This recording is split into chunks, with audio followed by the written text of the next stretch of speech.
ಧನು ರಾಶಿಯವರೇ, ಜೀವನದಲ್ಲಿ ಕೆಲವೊಮ್ಮೆ ಎಲ್ಲ ಬಾಗಿಲುಗಳು ಮುಚ್ಚಿದಂತೆ ಅನಿಸುತ್ತದೆ. ಎಷ್ಟೇ ಪ್ರಯತ್ನ ಮಾಡಿದರೂ ಫಲ ಸಿಗುವುದಿಲ್ಲ ಎಂಬ ಭಾವನೆ ಕಾಡಬಹುದು. ಆದರೆ ಪ್ರತಿಯೊಂದು ಕಷ್ಟವೂ ಶಾಶ್ವತವಲ್ಲ. ಕೆಲ ಸಂದರ್ಭಗಳಲ್ಲಿ ನಾವು ಅಂತ್ಯ ಎಂದುಕೊಳ್ಳುವ ಕ್ಷಣವೇ ಹೊಸ ಆರಂಭದ ದ್ವಾರವಾಗಿರಬಹುದು. ಮುಂದಿನ ಕೆಲವು ದಿನಗಳು ನಿಮ್ಮ ಜೀವನದಲ್ಲಿ ಆತ್ಮವಿಶ್ವಾಸ, ಆಶಾವಾದ ಮತ್ತು ಹೊಸ ಚಿಂತನೆಗೆ ಅವಕಾಶ ನೀಡುವ ಸಮಯವಾಗಬಹುದು. ಬಹಳ ದಿನಗಳಿಂದ ಮನಸ್ಸಿನಲ್ಲಿ ಇದ್ದ ಒಂದು ಪ್ರಶ್ನೆಗೆ ಉತ್ತರ ಸಿಗುತ್ತಿರುವ ಅನುಭವವು ನಿಮಗೆ ಬರಬಹುದು. ದೇವರ ಯೋಜನೆ ಎಂದರೇನು? ಅನೇಕರು ದೇವರು ನನ್ನನ್ನು ಮರೆತಿದ್ದಾನೆಯೇ ಎಂದು ಪ್ರಶ್ನಿಸುತ್ತಾರೆ. ಆದರೆ ಹಲವಾರು ಆಧ್ಯಾತ್ಮಿಕ ಪರಂಪರೆಗಳು ಹೇಳುವುದೇನೆಂದರೆ, ಕೆಲವೊಮ್ಮೆ ವಿಳಂಬವೆಂದರೆ ನಿರಾಕರಣೆ ಅಲ್ಲ, ಅದು ತಯಾರಿಯ ಸಮಯವಾಗಿರಬಹುದು. ನೀವು ಎದುರಿಸಿದ ಸವಾಲುಗಳು ನಿಮ್ಮನ್ನು ಬಲಿಷ್ಠರನ್ನಾಗಿ ಮಾಡಿರಬಹುದು.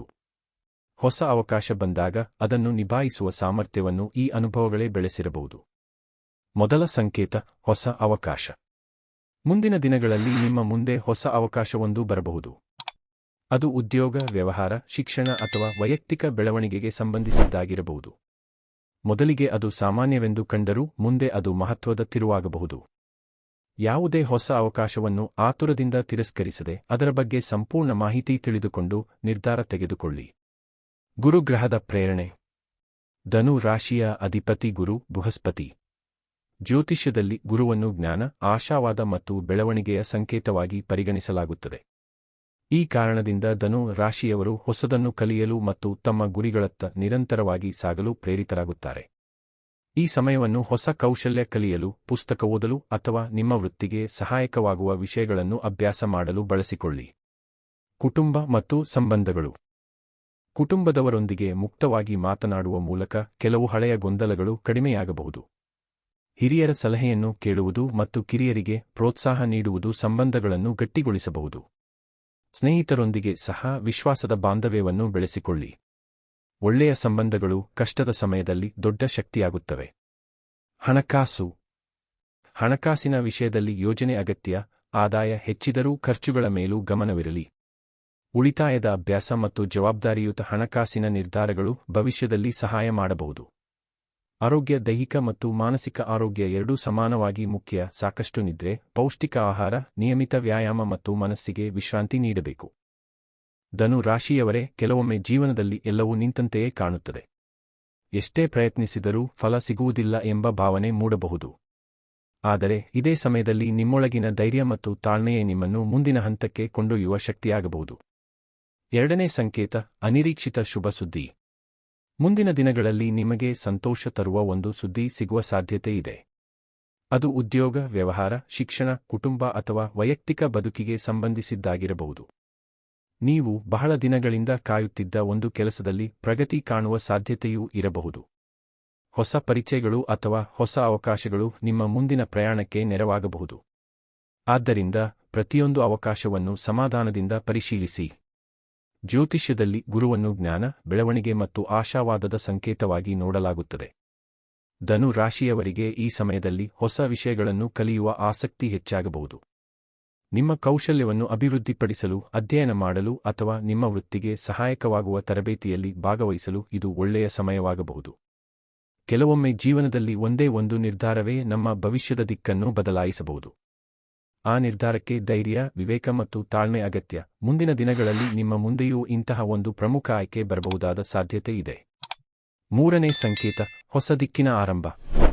ಬಹಳ ದಿನಗಳಿಂದ ನಿಮ್ಮ ಮನಸ್ಸಿನಲ್ಲಿ ಇದ್ದ ಒಂದು ಗುರಿಯತ್ತ ಈಗ ಮತ್ತೊಮ್ಮೆ ಗಮನಹರಿಸುವ ಸಮಯವಾಗಿರಬಹುದು. ನೀವು ಮುಂದೂಡುತ್ತಿದ್ದ ಒಂದು ಕೆಲಸವನ್ನು ಪೂರ್ಣಗೊಳಿಸಲು ಪ್ರೇರಣೆ ದೊರೆಯಬಹುದು. ಹೊಸ ಕಲಿಕೆ, ಹೊಸ ಕೌಶಲ್ಯ ಅಥವಾ ಹೊಸ ಜವಾಬ್ದಾರಿ ನಿಮ್ಮ ಬೆಳವಣಿಗೆಗೆ ಕಾರಣವಾಗಬಹುದು.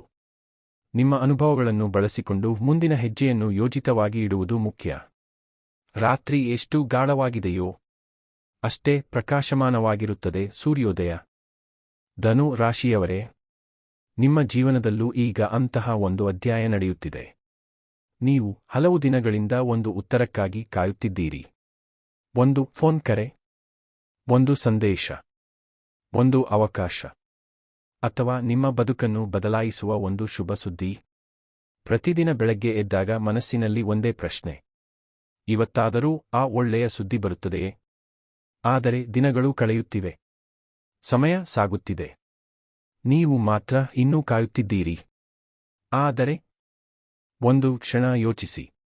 ಬಿಲ್ಲಿನಿಂದ ಹೊರಡುವ ಮೊದಲು ಬಾಣವನ್ನು ಹಿಂದೆ ಎಳೆಯಲಾಗುತ್ತದೆ. ಅದೇ ರೀತಿ ಜೀವನವು ನಿಮ್ಮನ್ನು ಹಿಂದೆ ತಳ್ಳುತ್ತಿರುವಂತೆ ಕಾಣುವುದು. ಧನು ರಾಶಿಯವರೇ, ಒಂದು ಪುಸ್ತಕವನ್ನು ಓದುವಾಗ ಮೊದಲ ಪುಟದಲ್ಲೇ ಅದರ ಅಂತ್ಯವನ್ನು ನಿರ್ಧರಿಸಲು ಸಾಧ್ಯವಿಲ್ಲ. ಹಾಗೆಯೇ ನಿಮ್ಮ ಜೀವನದ ಈ ಕಷ್ಟದ ದಿನಗಳೇ ನಿಮ್ಮ ಸಂಪೂರ್ಣ ಕಥೆಯಲ್ಲ. ಇದು ಕೇವಲ ಒಂದು ಅಧ್ಯಾಯ. ಬಹುಶಃ ದೇವರು ನಿಮ್ಮ ಜೀವನದ ಅತ್ಯಂತ ಸುಂದರ ಅಧ್ಯಾಯವನ್ನು ಬರೆಯಲು ಇನ್ನೂ ಸಿದ್ಧತೆ ಮಾಡುತ್ತಿದ್ದಾನೆ ಎಂಬ ನಂಬಿಕೆಯನ್ನು ಅನೇಕ ಆಧ್ಯಾತ್ಮಿಕ ಪರಂಪರೆಗಳು ವ್ಯಕ್ತಪಡಿಸುತ್ತವೆ. ಇಂದು ನಿಮ್ಮ ಕಣ್ಣಲ್ಲಿ ಕಣ್ಣೀರು ಇರಬಹುದು. ಆದರೆ ನಾಳೆ ಅದೇ ಕಣ್ಣುಗಳಲ್ಲಿ ಸಂತೋಷದ ಹೊಳಪು ಕಾಣಬಹುದು. ಇಂದು ನಿಮ್ಮ ಕೈಗಳು ಖಾಲಿ ಇರಬಹುದು. ಆದರೆ ನಾಳೆ ಅದೇ ಕೈಗಳಲ್ಲಿ ಪರಿಶ್ರಮದ ಫಲ ಇರಬಹುದು. ಇಂದು ಎಲ್ಲರೂ ನಿಮ್ಮನ್ನು ಅನುಮಾನಿಸಬಹುದು. ಆದರೆ ನಾಳೆ ಅದೇ ಜನರು ನಿಮ್ಮ ಯಶಸ್ಸನ್ನು ನೋಡಿ ಅಭಿನಂದಿಸಬಹುದು. ನೆನಪಿಟ್ಟುಕೊಳ್ಳಿ, ಬೀಜವನ್ನು ಮಣ್ಣಿನೊಳಗೆ ಹೂತಾಗ ಅದು ನಾಶವಾಗುವುದಿಲ್ಲ. ಅದು ತನ್ನ ಸಮಯ ಬಂದಾಗ ಮೊಳಕೆಯೊಡೆದು ಬೆಳೆಯುತ್ತಾ ದೊಡ್ಡ ಮರವಾಗುತ್ತದೆ. ಹಾಗೆ ನಿಮ್ಮ ಪರಿಶ್ರಮ, ನಿಮ್ಮ ತಾಳ್ಮೆ ಮತ್ತು ನಿಮ್ಮ ಕನಸುಗಳು ವ್ಯರ್ಥವಾಗುವುದಿಲ್ಲ. ಬಹುಶಃ ಇಂದು ನೀವು ಕಾಯುತ್ತಿರುವ ಉತ್ತರ ನಾಳೆ ನಿಮ್ಮ ಬಾಗಿಲು ತಟ್ಟಬಹುದು. ಬಹುಶಃ ಇಂದು ನೀವು ಮುಚ್ಚಿದೆ ಎಂದುಕೊಂಡ ಬಾಗಿಲಿನ ಬದಲಿಗೆ ನಾಳೆ ಇನ್ನೂ ಉತ್ತಮವಾದ ಬಾಗಿಲು ತೆರೆಯಬಹುದು. ಆದ್ದರಿಂದ ಇಂದು ಸೋಲಿನ ಬಗ್ಗೆ ಯೋಚಿಸಬೇಡಿ. ನಿಮ್ಮ ನಂಬಿಕೆಯನ್ನು ಕಳೆದುಕೊಳ್ಳಬೇಡಿ. ಪ್ರತಿಯೊಂದು ಹೊಸ ಬೆಳಗ್ಗೆಯೂ ಹೊಸ ಸಾಧ್ಯತೆಗಳನ್ನು ತರುತ್ತದೆ. ಧನು ರಾಶಿಯವರೇ, ಕೆಲವರು ನಮ್ಮ ಜೀವನಕ್ಕೆ ಬಂದು ಹೋಗುತ್ತಾರೆ. ಆದರೆ ಕೆಲವರು ಬಂದ ನಂತರ ನಮ್ಮ ಜೀವನವೇ ಹಿಂದಿನಂತಿರುವುದಿಲ್ಲ. ಮುಂದಿನ ದಿನಗಳಲ್ಲಿ ನಿಮ್ಮ ಜೀವನದಲ್ಲಿ ಅಂತಹ ಒಂದು ಭೇಟಿಯಾಗುವ ಸಾಧ್ಯತೆ ಇದೆ. ಆ ವ್ಯಕ್ತಿ ನಿಮ್ಮ ಅದೃಷ್ಟವನ್ನು ಬದಲಾಯಿಸಲು ಬಂದಿದ್ದಾನೆ ಎಂದು ಹೇಳಲು ಸಾಧ್ಯವಿಲ್ಲ, ಆದರೆ ಆ ವ್ಯಕ್ತಿಯ ಮಾತು, ಮಾರ್ಗದರ್ಶನ ಅಥವಾ ಬೆಂಬಲ ನಿಮ್ಮ ಜೀವನದ ಒಂದು ಮಹತ್ವದ ನಿರ್ಧಾರಕ್ಕೆ ಪ್ರೇರಣೆಯಾಗಬಹುದು. ಬಹುಶಃ ಅವರು ನಿಮ್ಮ ಉದ್ಯೋಗಕ್ಕೆ ಸಂಬಂಧಿಸಿದವರಾಗಿರಬಹುದು. ಬಹುಶಃ ಅವರು ನಿಮ್ಮ ವ್ಯವಹಾರಕ್ಕೆ ಹೊಸ ಅವಕಾಶವನ್ನು ತೋರಿಸಬಹುದು.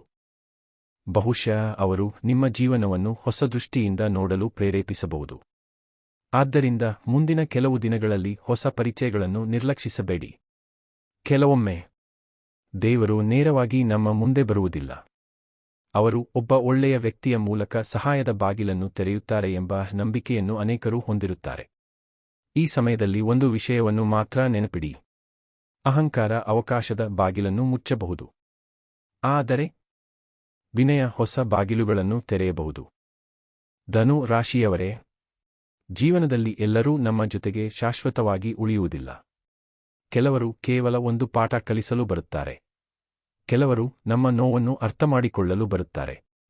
ಮತ್ತೆ ಕೆಲವರು ನಮ್ಮ ಜೀವನದ ದಿಕ್ಕನ್ನೇ ಬದಲಾಯಿಸುವ ಒಂದು ಮಾತು ಹೇಳಿ ಮುಂದೆ ಸಾಗುತ್ತಾರೆ. ಮುಂದಿನ ದಿನಗಳಲ್ಲಿ ನಿಮ್ಮ ಜೀವನದಲ್ಲಿ ಅಂತಹ ಒಂದು ಭೇಟಿ ಸಂಭವಿಸಬಹುದು. ಮೊದಲ ನೋಟಕ್ಕೆ ಆ ವ್ಯಕ್ತಿ ಸಾಮಾನ್ಯರಂತೆ ಕಾಣಬಹುದು.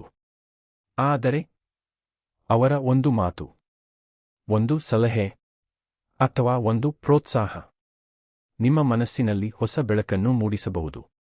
ಬಹುಶಃ ನೀವು ಬಹಳ ದಿನಗಳಿಂದ ಹುಡುಕುತ್ತಿದ್ದ ಉತ್ತರ ಆ ವ್ಯಕ್ತಿಯ ಮೂಲಕ ಸಿಗಬಹುದು. ಕೆಲವೊಮ್ಮೆ ಜೀವನವನ್ನು ಬದಲಾಯಿಸುವುದು ದೊಡ್ಡ ಅದ್ಭುತಗಳಲ್ಲ, ಸರಿಯಾದ ಸಮಯದಲ್ಲಿ ಸಿಗುವ ಸರಿಯಾದ ಮಾರ್ಗದರ್ಶನ. ಧನು ರಾಶಿಯವರೇ, ನೀವು ಭೇಟಿಯಾಗುವ ಪ್ರತಿಯೊಬ್ಬರನ್ನು ಗೌರವದಿಂದ ಕಾಣಿರಿ. ಅವರಿಂದ ಏನಾದರೂ ಹೊಸದನ್ನು ಕಲಿಯಲು ಪ್ರಯತ್ನಿಸಿ. ಯಾಕೆಂದರೆ ಒಂದು ಚಿಕ್ಕ ಸಂಭಾಷಣೆಯು ನಿಮ್ಮ ಆಲೋಚನೆಗಳನ್ನು ಬದಲಾಯಿಸಬಹುದು. ಒಂದು ಹೊಸ ಆಲೋಚನೆಯೇ ಹೊಸ ಜೀವನದ ಆರಂಭವಾಗಬಹುದು. ಆದರೆ ಒಂದು ಎಚ್ಚರಿಕೆ: ಪ್ರತಿಯೊಂದು ಅವಕಾಶವೂ ನಿಜವಾದ ಅವಕಾಶವಾಗಿರಬೇಕೆಂದಿಲ್ಲ. ಯಾವುದೇ ಹೊಸ ಸಂಬಂಧ, ವ್ಯವಹಾರ ಅಥವಾ ನಿರ್ಧಾರಕ್ಕೆ ಮುನ್ನ ಸಂಪೂರ್ಣ ಮಾಹಿತಿಯನ್ನು ತಿಳಿದುಕೊಂಡು ವಿವೇಕದಿಂದ ಹೆಜ್ಜೆ ಇಡಿ. ನಂಬಿಕೆ ಇರಲಿ, ಆದರೆ ಜಾಗರೂಕತೆಯೂ ಇರಲಿ. ಧನು ರಾಶಿಯವರೇ, ಮುಂದಿನ ಕೆಲವು ದಿನಗಳಲ್ಲಿ ನೀವು ಒಂದು ಪ್ರಶ್ನೆಯನ್ನು ನಿಮ್ಮನ್ನೇ ಕೇಳಿಕೊಳ್ಳಿ: ಈ ವ್ಯಕ್ತಿ ನನ್ನ ಜೀವನಕ್ಕೆ ಸಕಾರಾತ್ಮಕ ಬದಲಾವಣೆ ತರುತ್ತಾನೆಯೇ? ಆ ಪ್ರಶ್ನೆಗೆ ನಿಮ್ಮ ಅನುಭವ ಮತ್ತು ವಿವೇಕವೇ ಉತ್ತರ ನೀಡುತ್ತದೆ. ನೆನಪಿಡಿ, ದೇವರು ಕೆಲವೊಮ್ಮೆ ಅವಕಾಶವನ್ನು ಮನುಷ್ಯರ ರೂಪದಲ್ಲಿ ಕಳುಹಿಸುತ್ತಾನೆ ಎಂದು ಅನೇಕರು ನಂಬುತ್ತಾರೆ. ಆದರೆ ಆ ಅವಕಾಶವನ್ನು ಗುರುತಿಸಿ ಸರಿಯಾದ ನಿರ್ಧಾರ ತೆಗೆದುಕೊಳ್ಳುವುದು ನಿಮ್ಮ ಕೈಯಲ್ಲಿದೆ. ಬಹುಶಃ ನಿಮ್ಮ ಜೀವನದ ಮುಂದಿನ ಅಧ್ಯಾಯ ಒಂದು ಹೊಸ ಭೇಟಿಯಿಂದಲೇ ಆರಂಭವಾಗಬಹುದು. ವಿಡಿಯೋ ಇಷ್ಟವಾದರೆ ಲೈಕ್ ಮಾಡಿ, ಶೇರ್ ಮಾಡಿ, ಸಬ್ಸ್ಕ್ರೈಬ್ ಮಾಡಲು ಮರೆಯಬೇಡಿ.